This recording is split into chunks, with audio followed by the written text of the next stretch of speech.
Good evening, good afternoon, everybody. Welcome to the WVU Mountaineer pregame show. Frank Fear, along with you, Greg Crist, joining you as well, and we're going to be soloing it tonight, just us two, or today anyway, and then maybe tonight we might have an extra person on with us. We'll find out. But Frank, um, every week you wait for this and wait for this. All of a sudden, the game day's here, and you're like, "Oh man!" And then you start getting nervous. But the more I've looked at this game and the stats and the makeup of these two teams, it looks like a dead heat to me. They're so similar. Boy, are they. And, as Coach Brown said earlier this week, they're probably playing the best ball in the Big 12. And if you look at the stats, they are playing the best ball. They, a little bit dicey early on, but they're playing really well now. And the Mountaineers, we all know this, have played better on the road than at home. Yeah. And so this is one you got to have.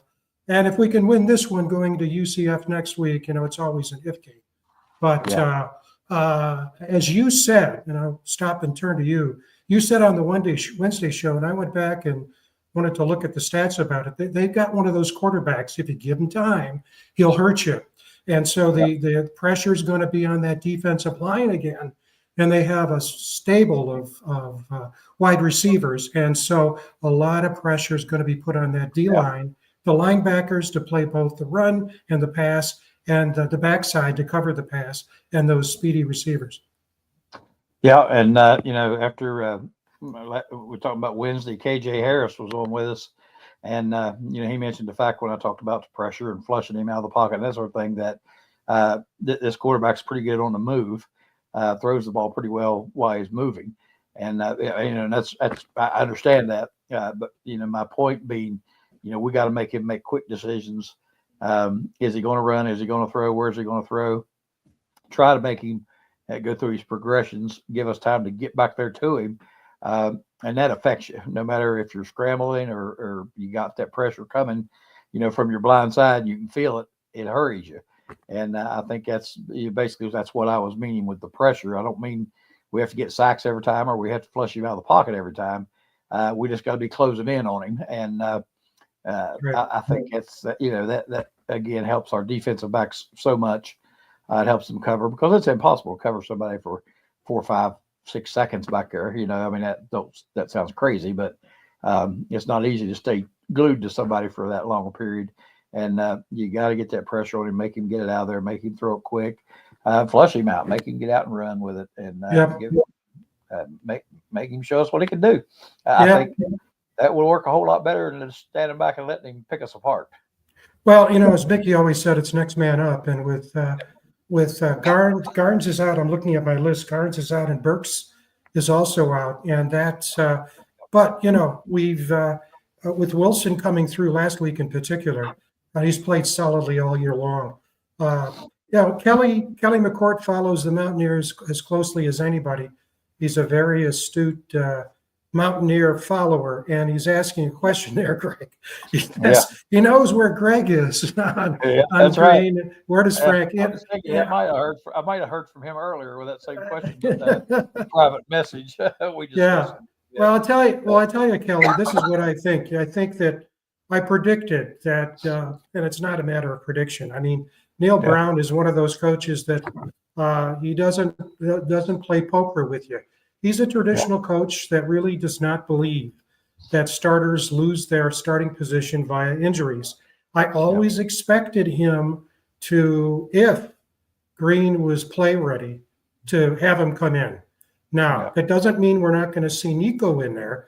We've been talking for a long time about how great it would be for both of those to be in the backfield. Maybe Green, wide out, set out as a flanker, but we'll just have to see. And, of course, that gives you an opportunity to bring in Nico at any point, so we may see both of them. But I'm not surprised at all. If you're asking me the question, what would I do? I've always been a believer that it's a matter of competition. And the approach I would have taken is, okay, Green's ready to play again. Let's just see what happens. Have the two go out there and run through a set of drills, and the better man wins. But that's just me, and I'm not the head coach. So I'm not surprised at all. And I will say this, and I don't know if I mentioned this to Greg or not, I was following. I don't gamble, neither does Greg. We've had bad experiences. Yeah, no, I can't do it. I follow the line, and what was interesting, I did not know Green had been named the starter. The line was pretty much in Baylor's favor, -2.5 most of the week. All of a sudden, yesterday night, it dropped from Baylor 2.5 point favorite to Baylor 1 point favorite. Then it bounced up again, and the last time I looked about 15 minutes ago, it was Baylor at 2, and I have to believe that was money coming in on either team, first for West Virginia, later for Baylor, because Green had been named the starter. I may be wrong, but usually a player of that stature will have an influence on the line. No, yeah, no question about that. And I knew early on when I saw that line, I knew it was taking into account that Green may not be playing. And Kelly did inform us today that, or informed me that he had heard that Green was going to start today. And Kelly and I had a private conversation about it, but again, so yeah, he knows how I feel about it. And it's no knock on Garrett Green whatsoever. I just feel like with Nico coming in, I just felt like he was kind of a calming force on the offense. It seemed like we just settled down. We run our basic plays. There was no confusion, no missed blocks, et cetera, et cetera. I mean, there was some, but it seemed like before this, with Green in there, we just really we weren't sure what we wanted to do. And it just seemed like we couldn't come to, get an identity offensively, whether we were going to be running the ball, passing the ball, et cetera, et cetera. And, if you think back to those games when Green was in there playing, he had some turnovers, obviously, but also we would run the ball, have a perfect, first series, run the ball, short pass, right down the field. And then after that, it's just like we just totally forgot what we were doing. We would try things that, in my opinion, I'm sitting there thinking, why are we doing that? We don't need to do that. Just run the ball. And also with Green, I noticed now Nico's accuracy is another thing that I meant to bring up Wednesday. We were talking about this. He didn't throw a lot of the long balls, but the ones he threw were dimes. I mean, he was right on the money with them. And it seems like when Garrett was the quarterback, we were throwing, long downfield a lot more. And, his accuracy just not quite the same, I don't think. So I just think, given the fact that Nico's won 2 in a row and he's that calming presence, I think, on offense, he gives you an equal chance to win as Garrett Green does. I'm not so sure I wouldn't stick right there with him. And like you said, use them both. Send Garrett out there as a slot man and reverse him and throw a halfback pass or whatever. I don't even know what they call it nowadays, but do some stuff like that. Use him to our advantage. I mean, you don't want him, sitting over on the sideline because he is an explosive runner. And you just imagine get him out in the open field and get him the ball, what he could probably do with it. And I hope they look at some of those type of things. But if it's me, I'm gonna stick with Nico because we've been winning. And again, I still feel like we really settled down into our offense and kind of created a flow. And I mean, if you think back to last week, our offense wasn't great, but we had some timely plays that we ran that we hadn't seen for a while, picked up first downs, that sort of thing, possessed the ball. Our defense, of course, did the scoring for us, but it just seemed like our offense was just a little more in sync. And granted, we didn't do a whole lot, but we didn't have the ball a whole lot on offense either. We had, with the defensive touchdowns. But anyway, that's just my opinion, and that's no knock on Garrett Green. I mean, I'm fine if he starts. I'm still confident that he can do the job too. Yeah, no question about that. You were talking about both in the game, and it might be too blatant, but we've seen a couple times this year where there's been what they call the transcontinental, where somebody in the backfield gets the ball, the quarterback sneaks out, and then that person throws him the pass, and the quarterback scores. And so it might be too blatant with Nico and Garrett in there together, but it would be a perfect thing to basically for Garrett to be the quarterback, toss it out to Nico, lateral it to him, and then have Nico throw the ball. But the thing that we talked about, one of the things we talked about Wednesday, that we know is an issue for the Mountaineers and has been, all you have to do is to go back to last year's Baylor game in Waco. We were winning that game handily, and all of a sudden, boom, boom, 2 touchdown returns, and we're in trouble. 2 people to watch today. One is their punt returner by the name of Josh Cameron. He's also their leading wide receiver. He is a stud. He is the number 2 punt returner in the country. He's averaging 21 yards per punt. And anybody who knows anything about punt returns knows that is just unbelievable. And another guy that's unbelievable in another way is a fellow by the name of Jamal Bell, who's a running back, also a receiver, but he hardly plays. I think altogether, either in terms of rushing or receiving, I think he's touched the ball 6 times. But as a kickoff returner, this guy has nails. He's number 14 in the country, number 13 last week. He's averaging 25 yards a return. And so this is going to be a game where, and you know as well as I, we've talked about this last year too, is that Michael Hayes has trouble getting the ball in the end zone on touchbacks. And so if you don't kick it into the end zone, then what you do is you're into this kickoff return mode. And then you've got to be double careful. And on the punt returns, I don't know to what extent the special teams coach has said this, kick it out of bounds. Do not let Cameron touch that ball. He's going to be a handful as a receiver. Don't let him hurt you as a punt returner.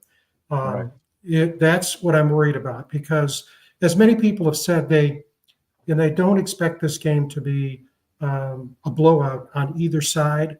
It's likely to go down to the fourth quarter. And so, boy, you can't give them a quickie, a gimme. You just can't do that.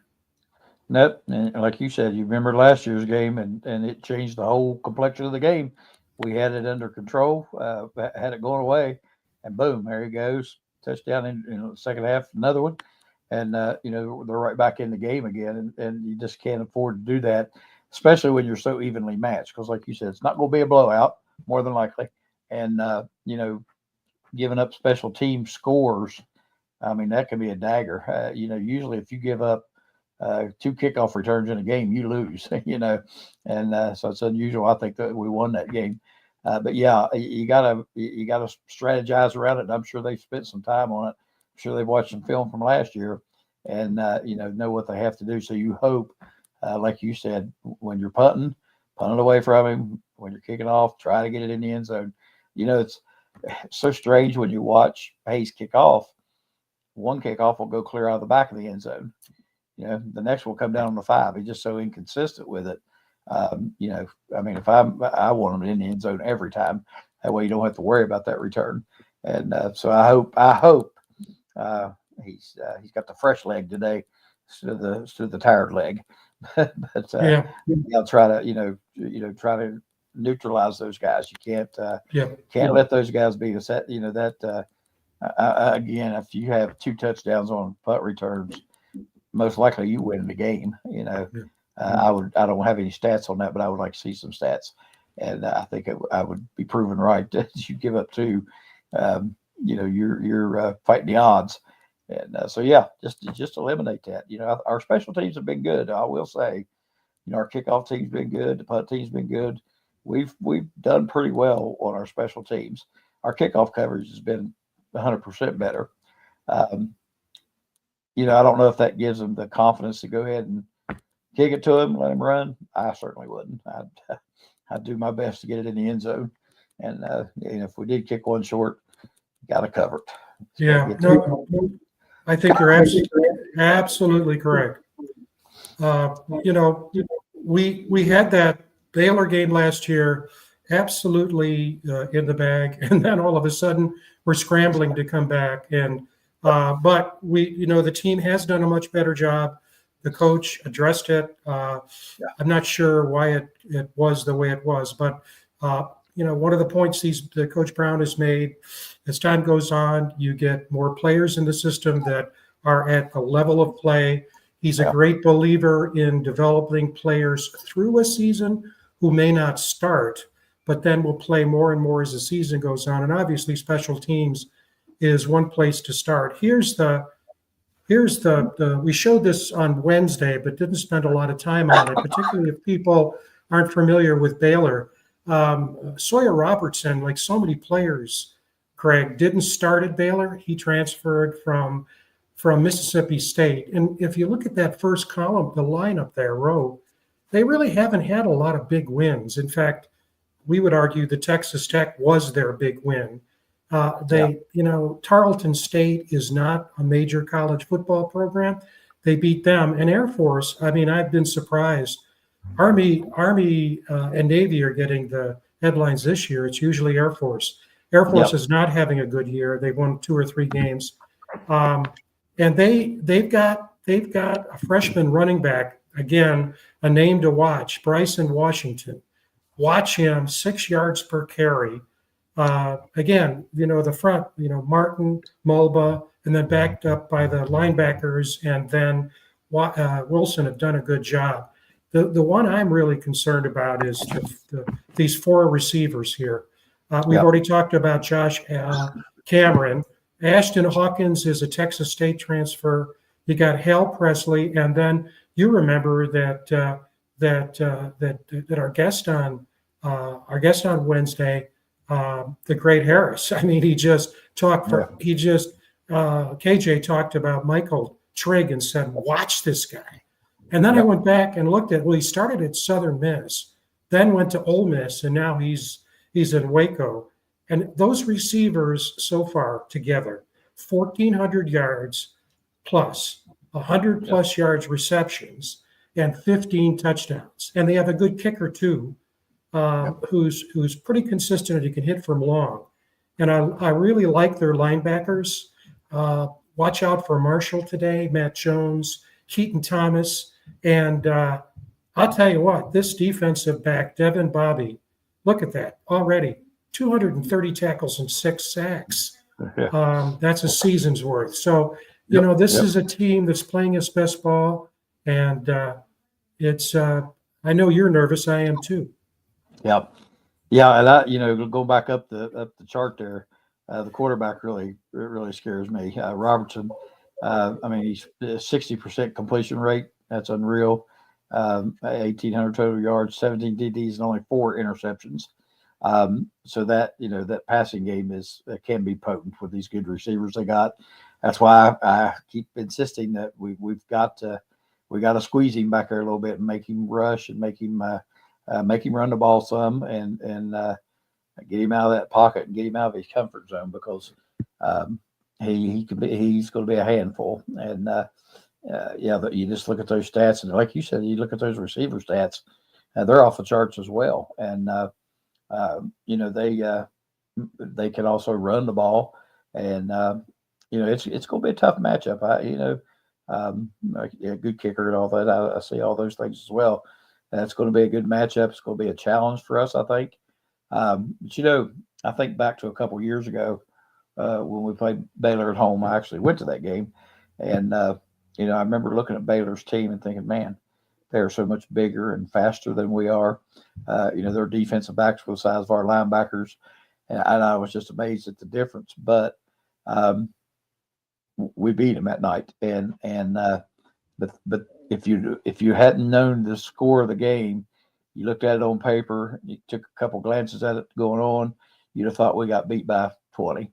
I think that's kind of the way we have to do it today. We got to scrap and claw, take advantage of any mistakes that they might make, try to force them into rushing that passing game up a little bit, and again maybe some mistakes. But he don't throw interceptions very rarely, and so it's going to have to come from somewhere else. But yeah, it's to me just a scary matchup for us. I just really worry about them, because they're good, and they've been playing, like you said, playing some good football here lately.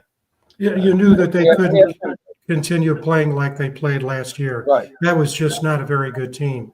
Yeah. But as Mickey reminds us, is that, and when he first said it, I said, "Wow, I didn't know that." And that is that Baylor's never beaten WVU in Morgantown, and so that means that we found a way to win every single time. I think 6 times they played since we've joined the Big 12, and every single time in Morgantown wins.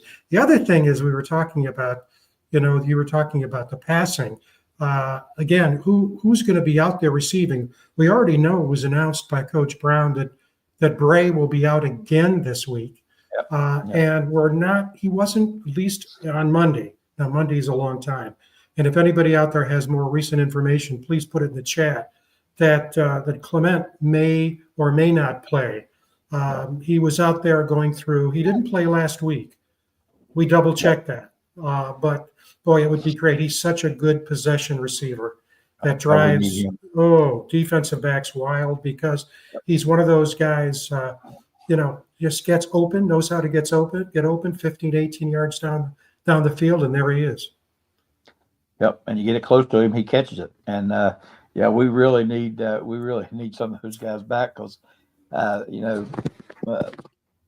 a big part of our offense, especially now that we've again maybe found a little bit of our identity, mixing that run, pass in, those short intermediate passes, slants, whatever you call them. Those things have become our offense, but we need those weapons. We got to have those people healthy, because we don't have that much depth out there. We've got a couple guys that are playing pretty well out there right now, but you need Clement and Fox and those guys to be contributing. Fox did a great deal on special teams last week, but we got to have him catching passes. And Hudson Clement is, he's got just such great hands. You get it close to him, he usually comes up with it, and that is invaluable for us in our offense. And I think too, again, we still got to look at that ground game. We still got to get the ground game going. I've heard various things about C.J. Donaldson maybe not playing. I don't know. I think he was maybe suspended for a practice or two, or something happened. I don't know all the details, and I don't even know where that came from, but I did see it this week. Usually I check those sources and make sure that's not certain Facebook people, that try to stir up the stuff. And but I don't think I looked. I just saw it going by. And so anyway, I thought Jaheim White looked good last week, and I think we need to keep feeding him the ball. And if Donaldson's playing him too, we got to again possess the ball, try to eat up the clock. It's great if we score defensive touchdowns. That throws the time of possession, that skews it just a little bit. But we need to win that time of possession battle again. Keep it on the ground, pass when you need to, short, intermediate passes every now and then, hit the long one. If we can do those things offensively, and I know that's Captain Obvious here, but I think running the football is imperative for us. Yeah, I think so. And one of the things you said last week that got me thinking, and I actually went and looked at stats. We didn't do much on time of possession last week, which we all said that's important going into the Cincinnati game. But what you said is absolutely true, and Brown reinforced it earlier this week, and that is, the field possession, the starting point was outstanding. But he also said something that makes me think, we all know this, that really good teams, no matter the sport, there's a pattern. You can see they play to a particular philosophy and approach, and then they repeat it. Teams can pass the ball, they can run the ball, whatever it is. I think of the Detroit Lions these days. If you watch the Lions, what you're going to get is a quarterback who's going to hit 60, 70% of his passes, and you've got speed beyond belief everywhere, and eventually it's going to burn you. This is a stat I didn't realize until Brown said it. Last week, West Virginia had 42 offensive snaps the entire game. He said, we typically do that in a half, 42. And that shows you what happens when you have 17 points on turnovers. The defense was doing it, and so the offense didn't have to go on, and didn't, for the most part, go on long drives. But can we? I'd like to see the Mountaineers have a pattern of play that's a winning pattern of play on both sides of the ball, and we're still not there. You don't know what you're going to get. If someone said West Virginia's going to have 17 points, and their quarterback is going to throw the ball away twice for defensive touchdowns, you would say, okay, what have you been smoking? But that's what happened. Yeah. Yep. It's hard to figure. And like you said, you just wish we'd come out and have that complete game where we got a run game going, use our passing game, effectively, play good defense. You just wish all those things come together at once. Looking back at the Oklahoma State game, I guess is really the only time we can say we got close to that. But then I think, you look at how bad Oklahoma State is, easy to see why. We haven't done that against these good teams. We haven't been able to stop them at times. We've not been able to move the ball at times. I would like to see us come out and have the same type of possession on the fourth possession of the game as we did on the first possession of the game. Because all year long, our first possession has just been rock solid right down the field. Even this past week when we didn't score with 4 on fourth down, didn't get it. We moved the ball right down the field on them, had them off balance. Everything was clicking. It seems like we do that every game. We get that first drive going, and it's just like a machine going downfield. But then after that, it's like we lose our way somehow. And so I'd like to see us have more than one drive. That's right. Let's get consistent. Have 5 or 6 nice long drives. That's what we need. Hey, Coach. That's right. Hey, go ahead. That helps your time of possession too, is what I was going to say. Oh, absolutely. Hey, Coach Crist, I'm going to put this up here and want to get your thoughts. We're one day. The good news last night is that basketball. This is basketball. That just as we thought, the women took care of Texas A&M. Started a little bit slowly as they did against Pitt, but then really came back and won going away. The men. Oh boy, I saw the line and it was Pitt 7.5, and God, they won by 100 points, I think. I mean, Pitt. What you, as a former basketball coach, what did you make of that game? And you'll see that we have they're going to be playing again this Wednesday, and also as it comes up on the crawler here. I mean, it's Iona. Iona's a good team in the MAC, which is a Northeastern. But then Thanksgiving Eve, they've got a big game against Gonzaga, and so another big game. What did you make of it last night? Well, as you've heard the old adage, Mama said there'd be days like this. Yeah. We had one last night, and I watched the biggest part of it, and I watched it up until the 5 minutes to go in the game. Didn't want to miss that exciting fight, but we just we couldn't make a shot. We just could not score, and after watching the first couple of games, we shot the ball extremely well, scored at will. We just didn't shoot the ball well last night. And Pitt's pretty daggone good. They've got a couple guys probably going to be NBA players, and they shot the ball out. Yeah. And we just struggled shooting the ball. We just could not get things to fall. And I think a lot of times, from coaching, I know this. A lot of times when your offense isn't clicking and you're not scoring, it makes it really hard to play defense. And I thought our defensive effort wasn't real strong last night, but I think a lot of that was due to our offensive struggles. But we just couldn't make shots. That's the name of the game. You got to score. Yeah. We didn't do it. And Pitt did. Pitt's a pretty good basketball team. So I think we're gonna be all right, though. I think I do. Got some talent there. It just takes a while to mesh, and you get that chemistry going. I've talked about that several times. These guys haven't been together that long. And I think they're going to be fine because very athletic, very quick, and they shoot the ball well normally. But even DeVries had a tough night. Boy, did he?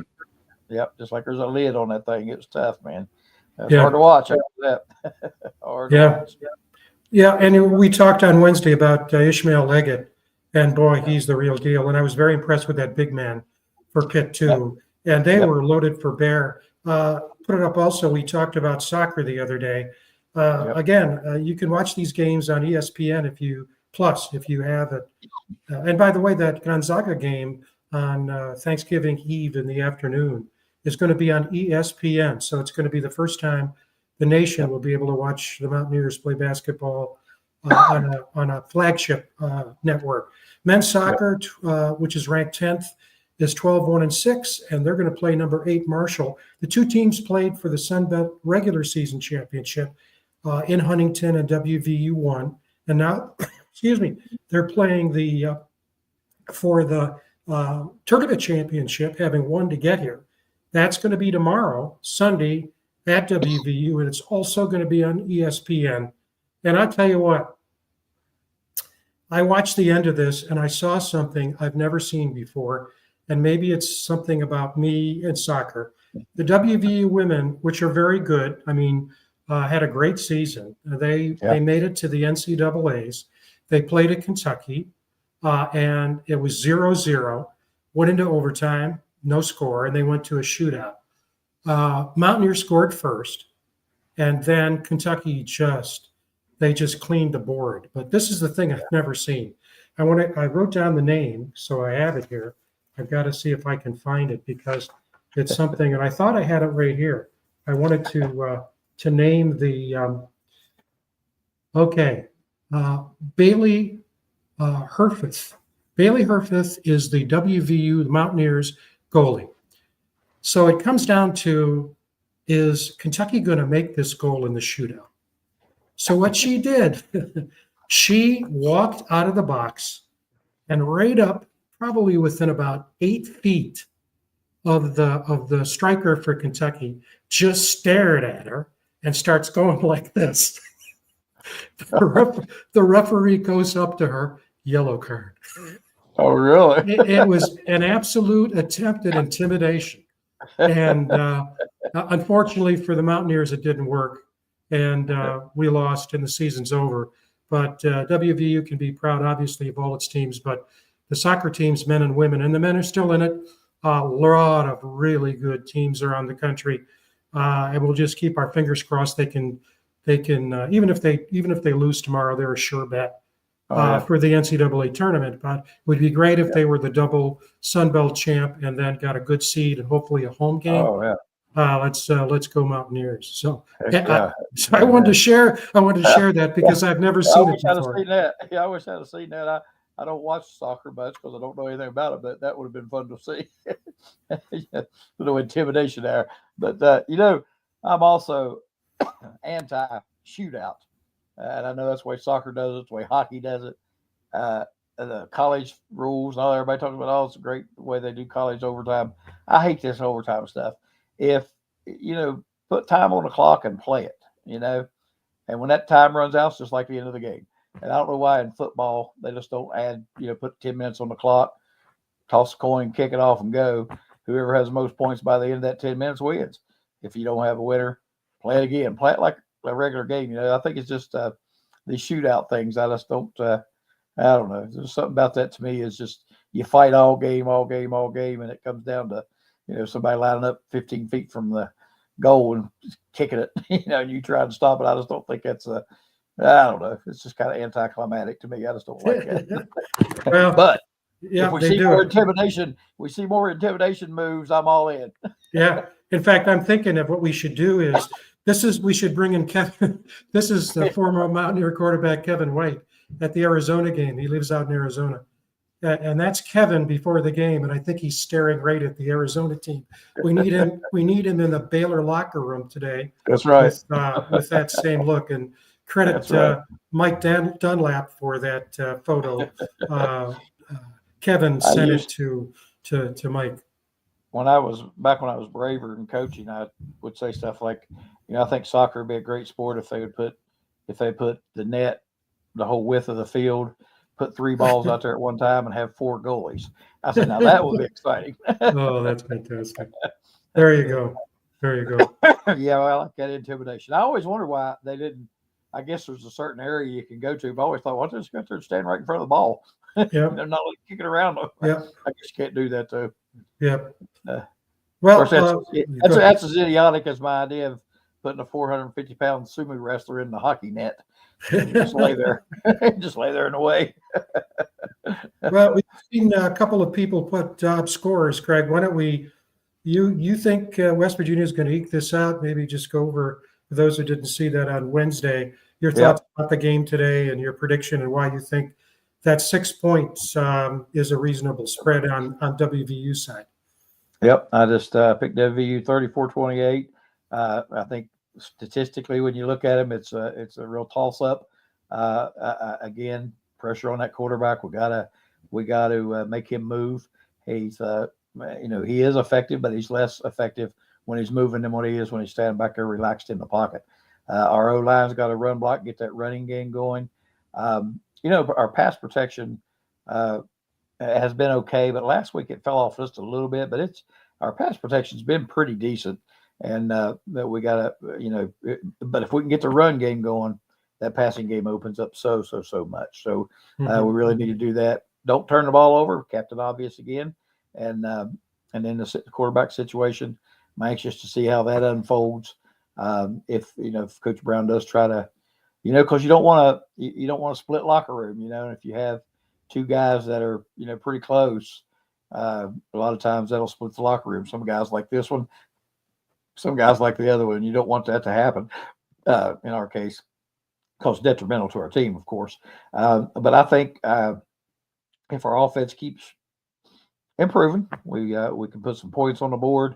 We won't have to rely on our defense to score all of our points. And I just hope we can have an all-around game, like you said earlier, just offensively and defensively.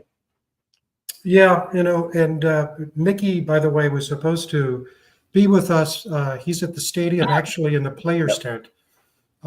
Most of you know Mickey played for the Mountaineers, and everything was all set to do it. We tried to run a test, and he could not get cell connection to be able to be with us, but he was going to be with us interviewing former Mountaineers who are back for the Baylor game. Great idea, and we appreciate Mickey. Yep. He gave it all. It just didn't work out because anybody who's been to the stadium knows the cell coverage is dicey. Sure. But one of the things about Mickey's prediction is so contrary to what Vegas is predicting. The over and under, and I put it up earlier, is like 59 points, and he thinks it's going to be a high-scoring game. And obviously, if you add 47 and 44, you're almost double. You're getting close to double of that over and under as far as he's way over, in other words. But he's sticking to it. He believes it's going to be a high-scoring game. I, on the other hand, and maybe it's just the heart overwhelming the head, I'm saying to myself, is there a game since Oklahoma State where we can just come in, start playing really well and continue playing well, and every time they try, they fail? And I'm hoping this is the game. It would be great. It would be great for that to happen with 2 games left, splitting, because we know the Tech game is going to be tough on the road. So I've got the biggest spread here. It's WVU by 16. And so nothing that in the text there that I haven't already said. But sometimes, you know this, we're homers, and there's just a lot of wishful thinking. Yep, that's right. That's right. And, like when I look at Mickey's score, in my mind, I'm thinking, I think West Virginia can win. I'm not so sure they're capable of scoring 47 points. Just the way we've played this year. We don't have that super explosive offense. If we, usually it's methodical drives down the field. We don't have the big play thing going or anything like that. We get a couple of passes last week, but they're not big scoring plays. Like we're used to seeing back when Gino played and Will Greer and those people. So I have a hard time seeing West Virginia score that many points. I think we could give up that many points if our defense passes out on us, which they've done a couple of times this year.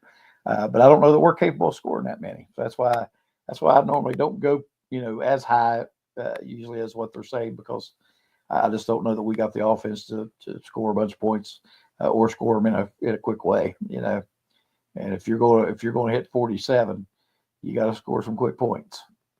Yeah, absolutely. Yeah, it's just, and yet, we showed the video the other night on Wednesday of the 2012 game. That was, Gino, what do you have? Unreal. Eight touchdowns, and it was 1,400 yards or something total offense, both teams, Yep. and it was just back and forth. That's not the style these days. And I think what Baylor's tried to do is they've always been known for offense, and I think they're two peas in a pod. Both teams trying to be more balanced, but the thing that concerns me about this game is, again, looking for the consistency in the pattern, which I always try to look at, and I know you do in everything. You can't focus on the exception and make a big deal out of it. The one-off, so to speak, is that they've won 3 in a row now, and they're playing much better ball. Remember, this is a team that lost to Utah, and Utah is just not playing very well. I watched the end of that BYU game, and Utah. I stayed up until I think 1:30 in the morning to watch the end, and I'm glad I did because that Utah had that game, believe it or not, in the bag. They stopped BYU. They were going to stop BYU's winning streak and had BYU inside their own 5, and I thought had them stopped at least twice, if not 3 times. And each time, one time, the quarterback was in the end zone for BYU. It was either 3rd or 4th down, and he's running out of the end zone, and all of a sudden he stops, and I go, "What is this?" And evidently the BYU coach had called timeout before the snap. And so, and the other time, the next play, he goes back in the end zone, and he's going to be tackled. Game's over. And they caught one of the Utah players holding, and I watched that play, and I'm saying, "That's holding." And then BYU proceeded to go down the field, kick the field goal, and win the game with no time left. And so Utah right now, and they were, look it up, they were playing earlier, and they were being beaten. Yeah, they're getting beat. Colorado's beating them by 11 right now. Yeah, 35-24. Yeah, look at some of these scores here. Yeah, I'm not surprised. Yeah, I'm surprised they were able to score 24 points with that. Yep. Do you see any surprises on the national scene here? I'm looking I haven't seen anything that stands out. I'm watching Pitt and Clemson right now, and it's two pretty bad teams in my opinion. Pitt looks like a totally different team. Well, they lost their quarterback. That's why they lost last week. It's a head injury. They look like a totally different team. They've reverted back to 2023. Ohio State killing Northwestern, Texas over Arkansas, no surprise. Now, Tulane beating Navy, 25-0. That's actually, it's now 35-0. Yeah, that is a surprise. 35-0 total. Yeah, Navy 7-3. They were doing very well. That's pretty much the only top. See if what's going on in the Big Ten.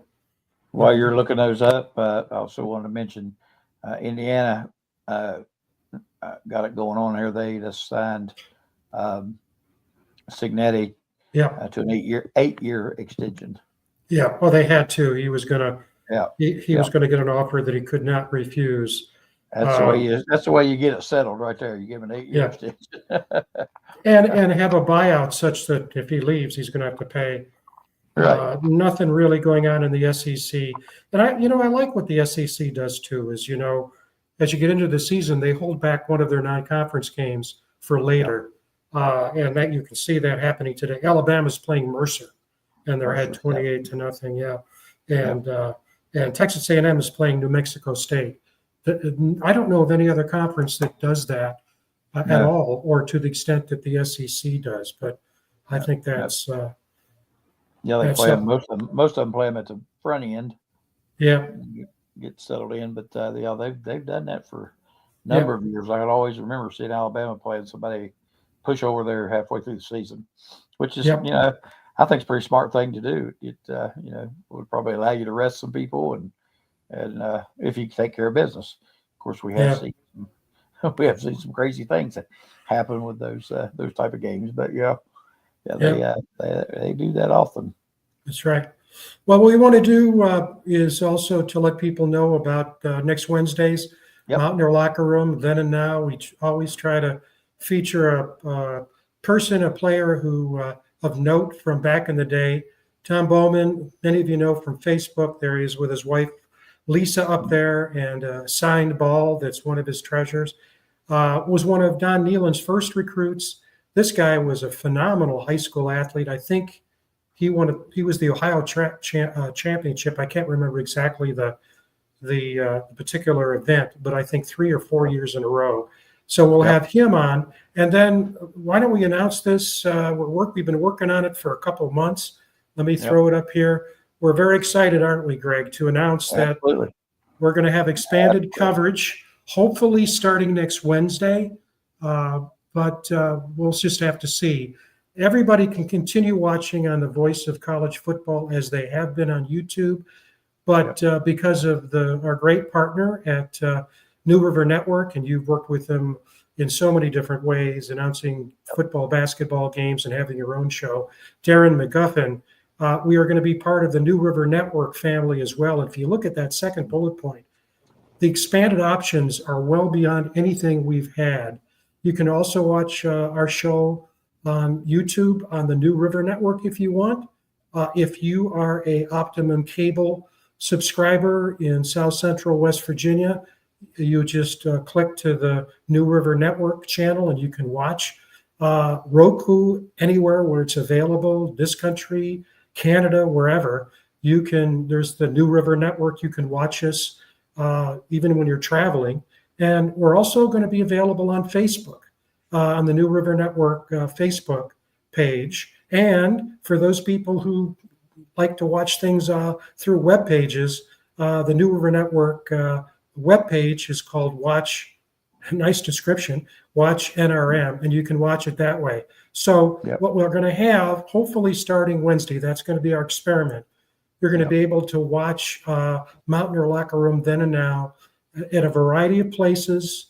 And a lot of these options, it's archived. The program is archived, as well as, of course, it's always archived at the Voice of College Football. So we're very excited about that. We appreciate the cooperation from the Voice of College Football Network and Mark and Joey for making this all possible. And we're going to keep our fingers crossed. We're going to start with the multiple options available next Wednesday. If that for some reason doesn't happen, we'll certainly be on the Voice of College Football. But if everything goes well, we'll start this new experiment next week. And if not next week, soon thereafter. Your thoughts, Greg? Yep. I'd like to want to remind everybody, too, that it'll be, I think Darren is working it out to where people can interact with us, even get on the air with us during the show if they want to, just message us. We can put their messages up, their questions, whatever. We'll have that capability as well, just like Frank does now on YouTube. It should be on all the Facebook, should be able to do it, where you can just chime in, ask a question, make a comment, whatever you want to do. And also, I'll say this, Frank, I've worked with Darren for a couple of years now, and he does absolutely great work. I know very little about the technology side of it, but I know when I sit down in front of the TV to rewatch or watch something, a game or whatever it is, that picture is going to be the highest of quality. Oh, yeah. It's going to be a great job. He does a fantastic job there at the River Network. And we're excited to be a part of that. I think it's going to help our show and help people out there get on our show and watch or comment, whatever they want to do. It's going to open it up to a lot more people. And I'm excited about it. I think it's going to be great. Yeah. And, this is something, and again, not just bragging, but it's just a reality. I've watched a number of the local football games this season, and the quality, it's 4K. When you think about it, think about how many games are broadcast during a season, over a season, by Fox and ESPN, and there are relatively few that are in 4K.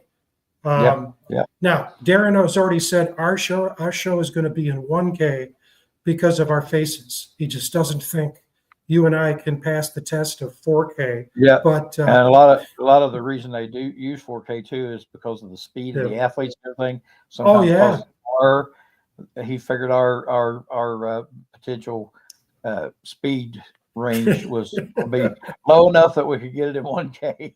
There you go. It Yeah. might even be slow enough to put it in reverse and look normal. Yeah. So Mickey will be joining us. Hey, Frank, I'm sorry to interrupt you again. No. But this thought just hit me. I saw today somebody commented and said, you know who's undefeated? Father Time. And, after what we watched last night, and, there's a guy that's 58 years old, looked like he was in peak physical condition, which he probably was, but still 58 years old. And so they can show me in 1K all they want. I'm okay with it. That's right. Go. And of course, our two partners there, the associate producers of the show, Mark Parsons and Mike Dunlap, will be joining us in this new collaboration too. Mark does a great job promoting our show and also lining up guests.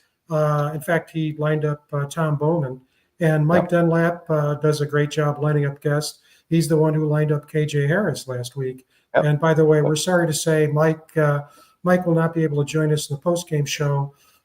He with some health issues he's facing, and we wish him a speedy recovery. And Mark Parsons just indicated to me, Greg, he's going to fill in for Mike tonight.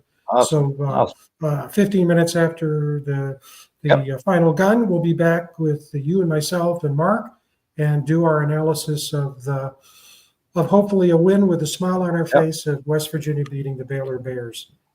Yep, it's always a lot more fun when we come on here after a win, and so we'll be back with a recap of it and look back, see how we did on our predictions, talk about the keys to the game, what happened, and even though people can watch, a lot of people like to vent and that sort of thing. So join us on the air, get on here with us, and make your comments, ask your questions. We look forward to that. So Frank, if you don't have anything else, I guess we can call it a wrap. We've been on here about an hour, and get on out to the field and let's win a game. That's right. We'll see everybody after the game. Thanks, That's right. Greg. Thanks everybody for tuning in.